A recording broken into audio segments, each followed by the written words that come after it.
hot bật này hot bật ngon thì nhục kering rồi nó là trâu vô spray đây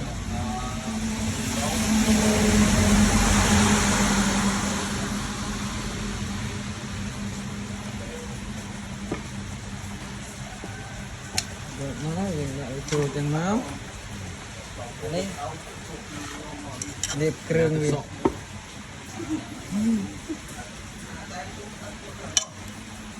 miền ấy bợ ấy là thấy chứ tôi xem miền tức ấy bạn miền nó ấy cái mình thấy là liệp vía liệp có kering xong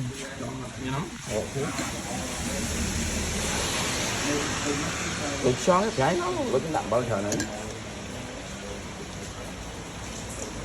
liệp vía kering co cả hôm nữa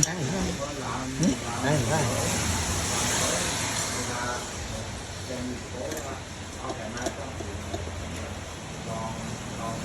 cầm được